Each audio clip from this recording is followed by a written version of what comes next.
here at the front of the Arts Centre. It's a beautiful time. It's the 30th anniversary of the Melbourne International Comedy Festival. Here at the Arts Centre there is a beautiful display of all the goings-on from the festivals that have happened in the past. It's called Humour.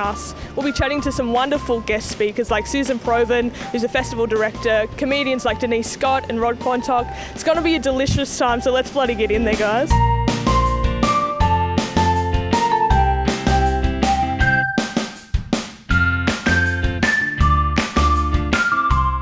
I'm here with Susan Provan, the Festival Director of Comedy Festival. Thank you for joining us. Thank you for having me. I'm wondering about, the festival's been around for 30 years. What has kept the festival thriving for so long? I think the collective genius of all the comedians who want to do stuff every year, and having 30 years makes you look back at so many people who've participated, and it grew out of Melbourne, it grew out of fabulous venues that Melbourne had and comedians that were living in Melbourne, but it's expanded to bring in comedians from all over Australia, and every year new ones are inspired to come and take part. You know, they look at what comes before and think, yeah, I'm going to do something this year. You know, people who've been professional comedians for a while might decide that they're going to plunge in and do a festival show. It also inspires a lot of newcomers who come into the festival via various development programs that we run. So it's an exciting environment to be a part of and a great place to showcase your work. So you've been the festival director for around 20 years, right? Yes.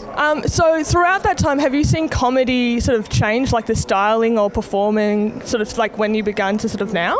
I think comedy is always a very subjective, personal thing. So the nature of comedy, it's not something that really changes. It's always changes depending on who's doing it. It's a very personal thing. But what has changed is the technology around comedy. So when the festival started, it was really expensive, for example, for people to include any audio-visual work in their shows, whereas now, and there was no internet. So now, of course, everyone's got social media, people are making stuff for YouTube.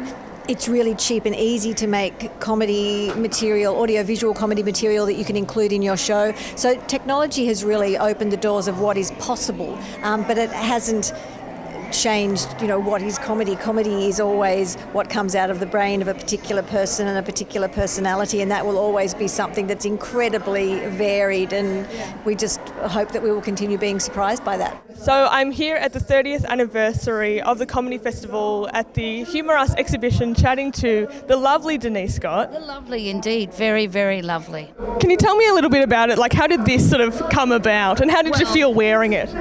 This was the costume that Judith Lucy, the late Linda Gibson and myself wore in a show in 2003. And for various reasons that year, the show we'd gotten together wasn't up to scratch.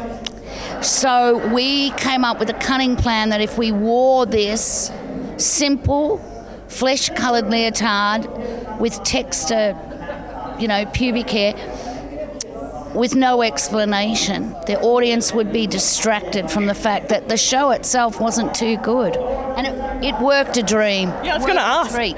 Absolute treat. Highly recommend. Anyone dreading an event, thinks they're not up to scratch, put this on. If world leaders, you think about it, if Hillary, Donald Trump, Bernie Sanders, if they all got out and performed in just a flesh-coloured leotard with a bit of genitalia, I reckon it'd be a whole different thing. You'd get the voters, surely. With that. Surely.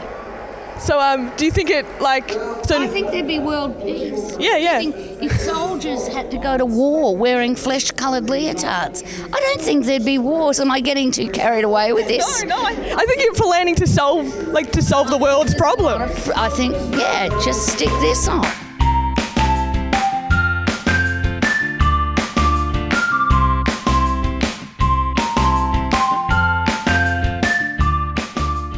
Right now I'm chatting with Quantock. You are, and I'm chatting with Phoebe. Oh, you are, and you know my name. Well. Fancy. So we're standing in the exhibition of Humour. I know you're doing a tour on April 2nd. I think I'm doing 3. Oh, you're doing 3? Oh, well, fantastic. It'll only be 1, I don't mind, whichever. More opportunity to see you, I guess. Do you have any sort of little sneaky stories that maybe up your sleeve that you can share with us that you'll be showing the people when they come through? I have Oh, so many stories. But no, the stories will be inspired by what's on the wall. Yeah. I mean, I'd love to tell you one now, but no, it'll be, and everyone will be different. We are standing in front of your very own, Trevor. Oh, Trevor. So can you tell us a little bit about Trevor? He looks like he's not in a great shape at the moment. No, Trevor's very old. Trevor's been around Australia with me in different places, and he came to me with me to the Edinburgh Festival in 1988. And he's been in the Performing Arts Museum for about 15 years, I think, at least 15 years. And he's become extremely brittle, as you can see.